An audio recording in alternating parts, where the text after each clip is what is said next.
Olá, meu amado, minha amada, estamos aqui na nossa aula 2 da Escola de Oficiais, Reis e Sacerdotes. E hoje a nossa aula de número 2 tem como título Uma identidade restaurada para governar no reino. Pai de amor, esteja conosco. Espírito Santo de Deus, nos ajude na revelação da sua palavra nesse tempo, em nome de Jesus. Amém e amém. O objetivo desta aula é levar você, pastor, líder, a se mover na identidade que Deus desejou para você desde a fundação do mundo. Ele não fez você para sobreviver, ele fez você para reinar. E um rei tem deveres para com o seu reino. Hoje em dia, muitos líderes, eles têm, e eu muitas vezes me movimentei dessa forma, líder para apaziguar, para apagar incêndio. Então a gente procura problemas para resolver. Mas um verdadeiro rei, e Deus nos fez assim para governar em cima dessas dificuldades, nos livrar das dificuldades, tomar decisões de rei e influenciar para que essas situações não aconteçam. E é exatamente nessa esfera que nós vamos ministrar essa noite. Vai ser transformador, porque você vai comandar o seu lar, sua família, sua vida, sua empresa, seus negócios, seus estudos, o seu tempo de uma forma diferente. Você não vai fazer as coisas mais na correria e na urgência, não. Você vai fazer no modo, no tempo e no lugar correto. 1 Pedro capítulo 2, versículo 9 diz, e aquele texto que nós temos lido bastante aqui, vós, porém, sois raça eleita, sacerdócio real, nação santa, povo exclusivo de Deus, para proclamar as virtudes daquele que os chamou das trevas para a sua maravilhosa luz. Essa identidade, então, ela já foi liberada no nosso espírito e nós precisamos ativá-la com consciência, com raciocínio. Eu preciso me movimentar de uma forma diferente. Da onde vem esse DNA? Lá da ordem de Melquisedeque, já nós vemos em Salmos capítulo 110, versículo 4, quando Abraão ele reconhece Melquisedeque como uma autoridade espiritual.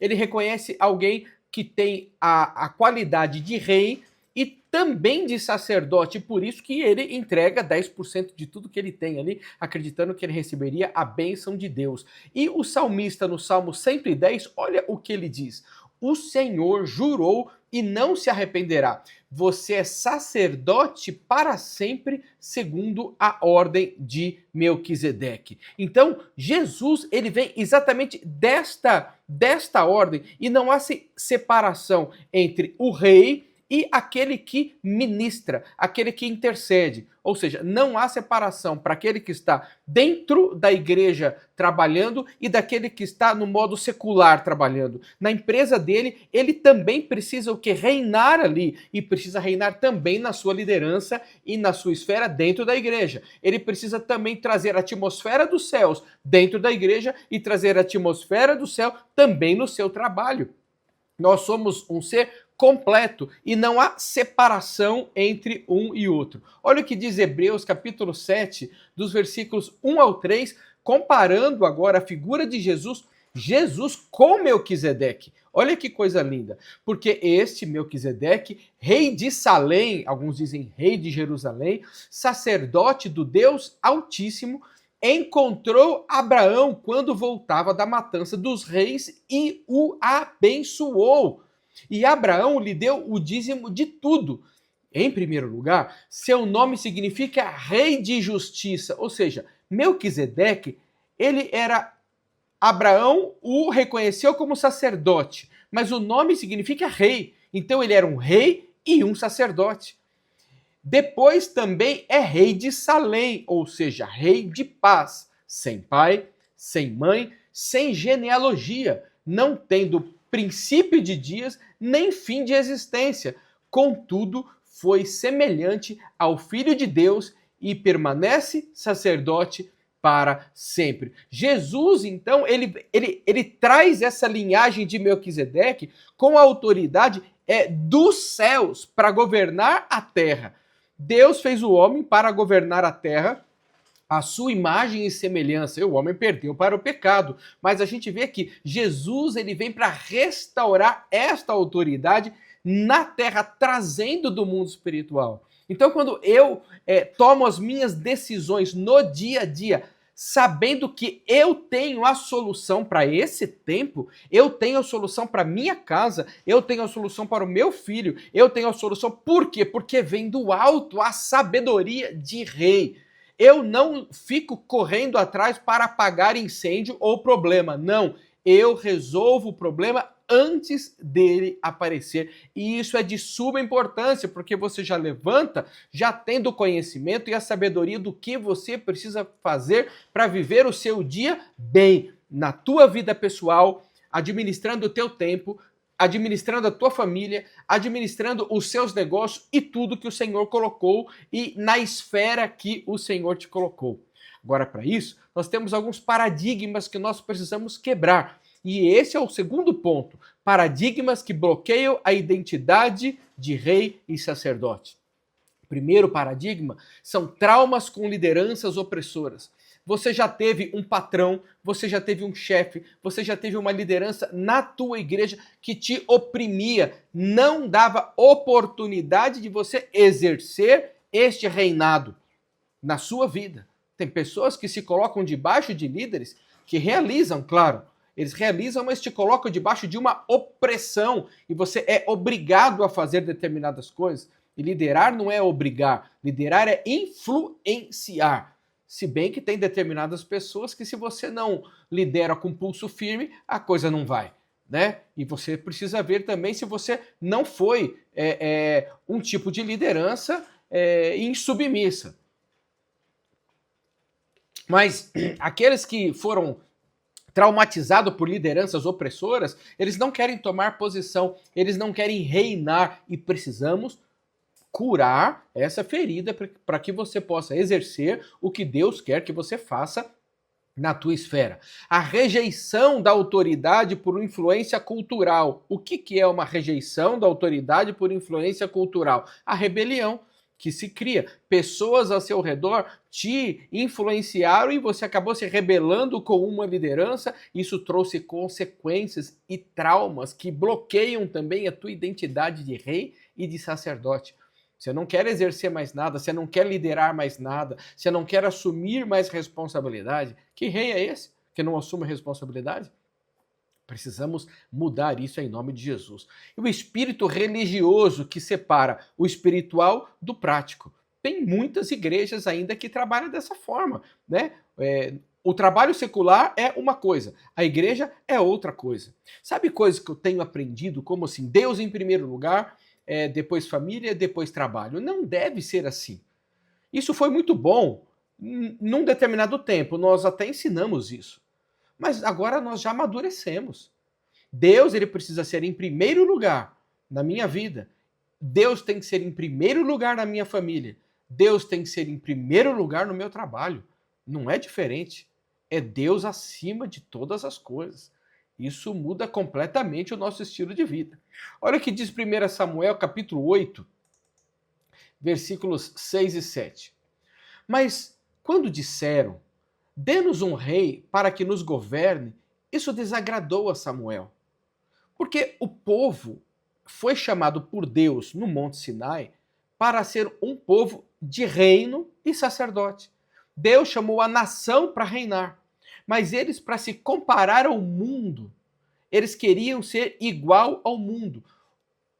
Os países vizinhos, o povo vizinho tinha rei, então eles queriam um rei terreno. E aí começou a lambança. E aí Deus instrui Samuel, fala, olha, vocês vão escolher um rei? E lá em 1 Samuel capítulo 16, versículo 7, Deus instrui Samuel como deveria escolher um rei. E o povo, claro que quer escolher pela aparência, né? Mas Deus, ele ensinou Samuel e disse assim, porém o Senhor disse a Samuel, não atente para a aparência, nem para a altura da estatura dele. Olha só, até a altura tem significado. Porque eu rejeitei. Porque o Senhor não vê como o ser humano vê. O ser humano olha para o exterior, porém o Senhor olha para o coração. Sabe que Deus não olha se você é pequenininho, se você é baixinho, se você sabe fazer ou não. Ele quer saber se você está disposto e se você tem um coração moldável. Moldável. Se ele pode moldar o seu coração. Se você tem um coração que possa receber as características de um verdadeiro rei. É isso que o Senhor vê. E talvez você, por tantos traumas vividos, você bloqueou o teu coração para não se moldar a essa época. E tem muita gente para nós influenciarmos nessa época. Tem muita, e nós precisamos da sua identidade restaurada, porque ao seu lado, ao seu redor, na esfera onde você está, existem pessoas que precisam ser influenciadas por você e precisam receber essa autoridade de reino através de você. A bênção tem que chegar lá através da sua vida. Número 3, características de um rei sacerdote. Ele vive em santidade, ele é separado do sistema do mundo. Um rei verdadeiro, ele se preocupa com a santidade. Ele não governa por necessidade, mas ele governa por propósito. Eu não faço algo hoje porque eu preciso, não. Eu faço algo hoje porque esse algo de hoje vai me levar a um amanhã e o que eu faço amanhã me leva a um propósito que eu preciso cumprir esta semana. Então, nós precisamos nos movimentar não pela necessidade, pela urgência. Nós precisamos nos movimentar pela revelação do propósito de Deus através de nós. Eu não me movo pelo que é bom para mim. Para mim seria bom agora estar de perna para o ar, mas eu tenho um propósito, lhe ensinar a ser rei e sacerdote, porque eu aprendi. Então eu me submeto, eu me coloco numa cadeira, eu escondo toda a minha vergonha, eu aniquilo com a minha gaguez e eu sou curado em nome de Jesus para dizer que se eu posso, você também pode. Então, se eu penso dessa forma, minha cabeça se move dessa forma, eu não me importo mais. Quando eu gaguejar, eu me importo de não reinar e não fazer aquilo que vai levar ao meu destino profético. Deus tem um destino profético maravilhoso para você e Ele está liberando sobre a sua vida agora em nome de Jesus. Nós precisamos aniquilar, então, mais uma característica de um rei sacerdote. Ele não vive da lógica da escassez, mas da autoridade. O que é a lógica da escassez? Eu vou fazer o vídeo e ninguém vai escutar. Não, eu vou fazer o vídeo e muitos vão ser abençoados por esse vídeo, porque além de fazer o vídeo, eu vou divulgar o vídeo e eu vou insistir com as pessoas para que elas assistam o vídeo e sejam abençoadas por isso. Por isso. É dessa forma, não é só fazer e deixar para lá. Não, eu vou fazer e vou investir e vou até o fim, porque eu vou chegar aonde o meu Deus designou para que eu chegasse nesse tempo, nessa era, em nome de Jesus. Porque eu não me movo por mim, eu me movo pelo que Deus tem feito através de mim. Olha o que diz João 5,19. Em verdade, lhes digo que o filho nada pode fazer de si mesmo, mas apenas o que vê o Pai fazer, porque tudo o que este fizer, o Filho também faz igualmente. Jesus falou que nós faríamos coisas maiores do que as dele. Por que que eu vou querer coisas pequenas? Não é uma característica de um rei sacerdote pensar em coisas pequenas. Rei pensa em influência, rei pensa em crescer, rei pensa em como influenciar e conquistar pessoas ao redor, conquistar nações, conquistar, crescer o reino. Em um dos nossos cultos de domingo, acho que uns 15 dias atrás, hoje eu estou gravando dia 21 de abril, eu estava preparado para pedir a comida para o nosso almoço de Páscoa. Quando a pastora Priscila falou, olha, Deus me deu uma nova direção aqui, Ele está dizendo que nós precisamos orar por cura.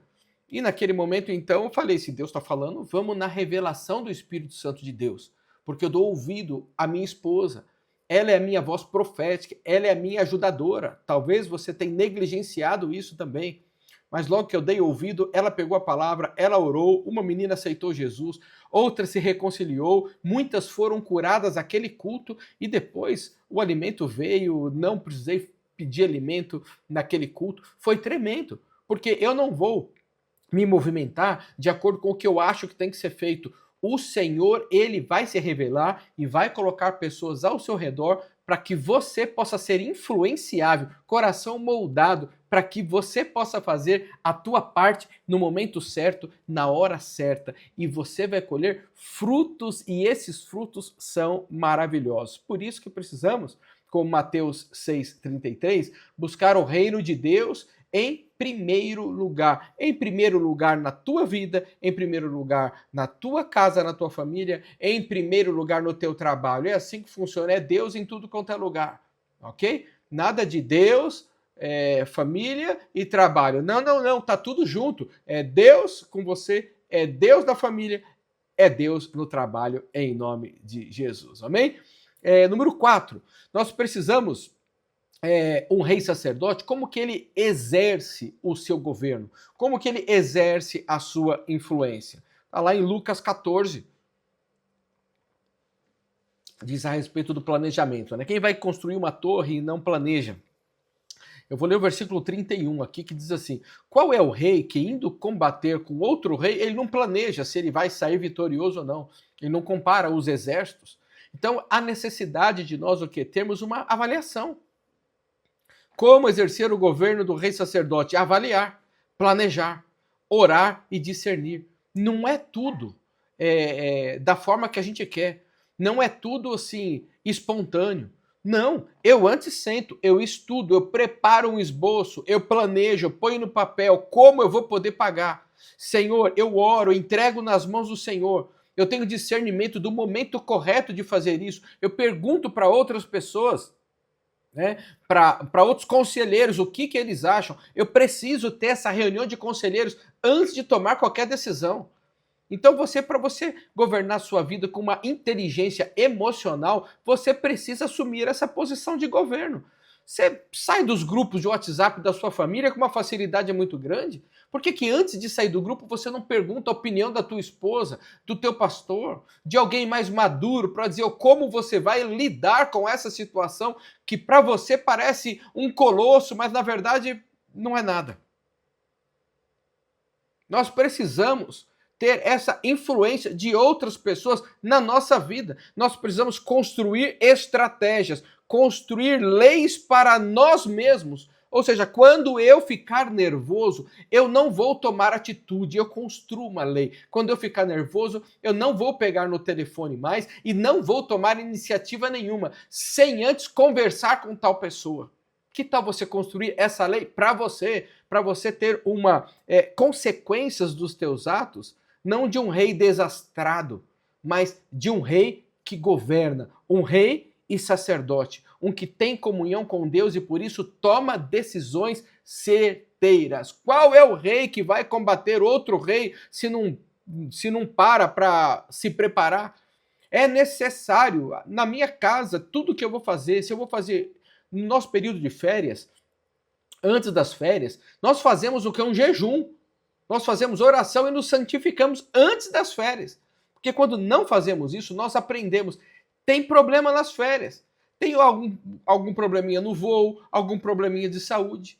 Então a gente já repreende antes. Nós vamos sair de férias e eu não vou afrouxar, não. Eu vou me santificar mais, porque eu quero desfrutar de todos os dias com abundância. Faça isso você também. Você vai viajar um final de semana? Na semana você se prepara, se santifica, peça para que o Senhor traga sol no teu final de semana.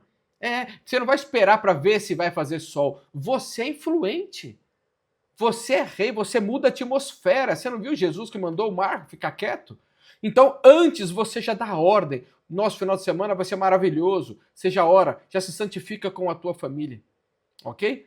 E porque Deus, ele espera de nós esse tipo de coisa, esse tipo de governo. Multiplicação da autoridade que ele deu para nós. Ele quer que a gente multiplique tudo que ele nos dá. Lembra lá em Mateus capítulo 28, na parábola dos talentos? Aquele que não exerce influência e não negocia o seu talento, ele fica sem nada, ele é cortado e jogado fora. E aquele que produziu mais, ganha mais. Deus não está satisfeito com reis medíocres. Não, Deus quer multiplicação. Ele espera multiplicação. Por isso, ele quer uma nação de reis e sacerdotes, porque ele quer que a terra seja o quê? Influenciada pela glória de Deus. E para que a terra seja influenciada, todos os seus reis e todos os seus sacerdotes, que somos nós, precisamos estar atuando em todas as esferas, né? Em Lucas capítulo 18, versículo 19 29 e 30, diz assim: Jesus respondeu: em verdade lhes digo que ninguém há que tenha deixado casa, irmãos, irmãs, pais ou filhos por causa do reino de Deus, que não receba no presente muitas vezes mais e no mundo por vir a vida eterna. Uma vida eterna, beleza. E aqui agora, quando eu deixo um almoço com a minha mãe em casa, olha, meu amado, isso é tremendo. Eu vou ganhar muitas mães lá na igreja comendo com elas lá. Isso é poderoso, você precisa entender esse princípio. Eu preciso deixar algumas coisas do mundo terreno. Estou falando para você abandonar a sua família, não ter mais almoços com ele. Não, não é isso não. É ter uma vida equilibrada, mas existem coisas que você precisa deixar. Porque há uma recompensa. Em verdade, lhes digo que ninguém há que tenha deixado casa, mulher, irmãos, pais ou filhos por causa do reino de Deus, que não receba no presente muitas vezes mais. Aqui é um ponto crucial. Um rei, ele cuida da sua família? Sim. Ele cuida dos seus parentes? Sim. Mas existem coisas que você precisa deixar. E eu vou deixar que o Espírito Santo, ele te conduza para você discernir o que precisa ser deixado para trás. Sabe que nós estamos num tempo da distração. E a distração vem para roubar o quê? O que nós não temos sobrando, é o tempo. Agora, o que você faz com o teu tempo é fundamental. Porque aonde você investe o teu tempo, você vai ter o retorno ali.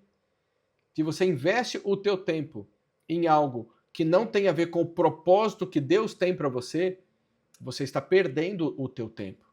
Se você está num almoço, por exemplo, com a tua família, mas não está influenciando a tua família a ter Deus como o centro da sua vida, você está perdendo o teu tempo. Você está sendo influenciado pela sua família. Talvez Deus queira que você esteja aí na tua família para você influenciá-los a ser rei e sacerdote nas brincadeiras, ao sentar na mesa, na oração, na postura, no que você toma na hora da tua refeição. Tudo isso muda tudo. Agora, há uma recompensa para eles que deixam, para esses que deixam alguma coisa nesta terra. E eu te convido a você ser um rei e sacerdote para você viver exatamente dessa forma. A você trazer a atmosfera de rei e sacerdote aonde você estiver. Então, examine se ainda há dentro de você uma mente natural do que nós falamos até agora, baseada em traumas, em pobreza sistêmica, não posso, não consigo. Um rei que diz que não pode, não consigo, vai ser o quê? Engolido por outros reis que estão à sua volta. E quais são esses reis? Né? Eles vão roubar teu tempo, você vai ficar na internet direto. Eles vão roubar o teu dinheiro, porque você não consegue trocar uma lâmpada, você tem que pagar para todo mundo fazer tudo, porque você não consegue. Ninguém faz nada quando está triste, abatido. Ninguém faz nada quando está desanimado. E não existe a pessoa desanimada com uma coisa e animada com outra. Aquele que está entusiasmado, animado, ele vai para cima e ele resolve e ele faz. E a palavra de Deus diz que aquele que coloca a sua esperança no Senhor, ele subirá e ele voará como as águias. Deus quer ver os seus reis e sacerdotes, o quê? Subindo como águia. Então nós precisamos identificar como nós estamos nos movendo com traumas passados, com a igreja passada que você foi, que te machucou, que você tem que virar a página, escrever uma página nova e viver a sua nova vida. Então, identifique o ponto 2 aqui, é identificar a sua esfera de influência. Aonde que você precisa influenciar? É na família? É na igreja? É no trabalho? É na cidade? Como que eu vou reinar nessa situação? Como que você vai reinar na sua empresa, você sendo o faxineiro da empresa? Sabe daquele livro A Busca, do Tadeu Aires, que estamos com ele lá na igreja? Ele conta ali como ele influenciou o gerente da loja dele, ele sendo o faxineiro da loja em Londres, sem falar inglês. E é fantástico esse livro. Compra o livro que você vai gostar muito. Terceiro, arrependa-se dos pensamentos de escassez e da passividade espiritual. Você está passivo, você não saiu do lugar. Você saiu da tua igreja antiga, veio para a nossa igreja, está aqui já faz 3 anos, mas e aí, o que você fez? Para onde você foi? Ou você está parado porque eu fui muito usado lá na outra igreja, eu fui traumatizado por isso. Não está na hora de você rever esse conceito? Comece a orar como rei e ministrar como sacerdote, com autoridade, com sensibilidade espiritual. Por isso que mais bem-aventurados os humildes de espírito, porque deles é o reino dos céus. Quem que é o humilde de espírito? Aqueles que ouvem essa palavra e a praticam. Quem tem ouvidos, ouça o que o Espírito diz à igreja. Esse é um tempo, se você está vendo essa aula, de você assumir a sua posição de rei. Chegou a hora de você romper com essa mentalidade de sobrevivência. Eu vou levando. Você não é um pedinte espiritual de pedir, não. Você já passou dessa fase. Você já está agora na escola de oficiais do reino de Deus. Você tem o DNA de rei sacerdote de Jesus, que vem de Melquisedeque, que vem de um reino espiritual que está sobre você e precisa influenciar essa geração. Então você já caiu, está triste, então é hora de você se levantar, sacudir a poeira e começar a legislar em nome do Rei Jesus. Você coloca leis para você. Hoje você levanta agora em nome de Jesus e você proclama: eu sou um rei sacerdote. Se você chegou até aqui no final da aula, escreve nos comentários: eu sou um rei sacerdote, chamado para governar com santidade, com revelação e propósito, e me movo em nome do Rei dos Reis. Vou repetir: eu sou um rei sacerdote, chamado para governar com santidade, revelação e propósito, e me movo em nome do Rei dos Reis. Que o Senhor se revele ao teu coração e você, a partir dessa segunda aula, se mova nessa identidade que Deus tem para você e você seja influente na sua esfera, em nome de Jesus. Amém. Deus abençoe.